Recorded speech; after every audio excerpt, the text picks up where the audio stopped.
చెప్పడం కూడా జరిగింది ఏంటంటే దేశంలో మరో అతి పెద్ద స్కామ్ వెలుగు చూసింది.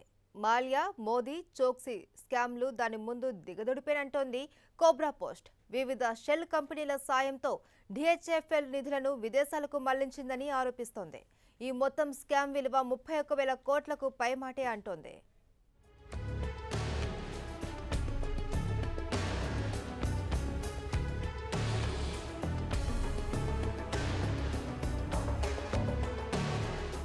దేశాన్ని మరో అతిపెద్ద ఫైనాన్షియల్ స్కామ్ కలవరపెడుతోంది.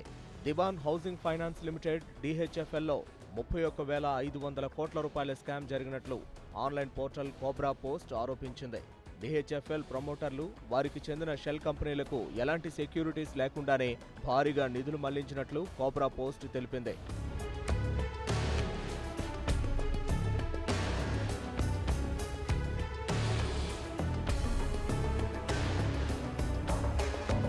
ఒకే అడ్రస్తో ఉన్న కంపెనీలు అసలు ఊరు పేరు లేని $45 కంపెనీలకు కూడా రుణాలిచ్చినట్లు పేర్కొంది.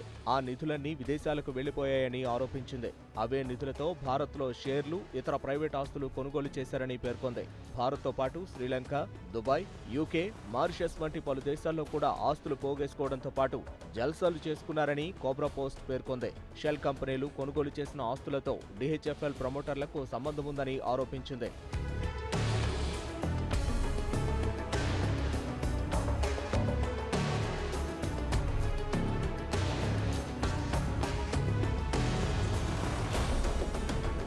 మురికివాడల అభివృద్ధి పేరుతో రుణాలు, గ్రాంట్లు సేకరించి భారీ మోసానికి పాల్పడ్డారని తెలిపింది. అంతేకాకుండా కార్పొరేట్ వ్యవహారాల మంత్రిత్వ శాఖకు ఎలాంటి సమాచారం ఇవ్వకుండానే 21,477 కోట్ల రూపాయలు షెల్ కంపెనీల్లో చేరాయని ఆరోపించింది. 2015-2018 మధ్యకాలంలో 32 బ్యాంకుల నుంచి రుణాలు సేకరించినట్లు కథనాన్ని ప్రచురించింది. కంపెనీ ప్రమోటర్స్ ఎలాంటి డిక్లరేషన్ లేకుండానే లోన్లుగా తీసుకుని షెల్ కంపెనీలకు మళ్లించారని ఆరోపించింది. ఒక్క ఎస్బీఐ నుంచే సుమారు 11,500 కోట్ల రూపాయలు తీసుకున్నారని, 15 బ్యాంకుల నుంచి 1,500 కోట్ల చొప్పున తీసుకున్నట్లు కోబ్రా పోస్ట్ ఆధారాలు చూపింది. దేశంలోనే అతిపెద్ద ఆర్థిక మోసంగా ప్రకటించింది.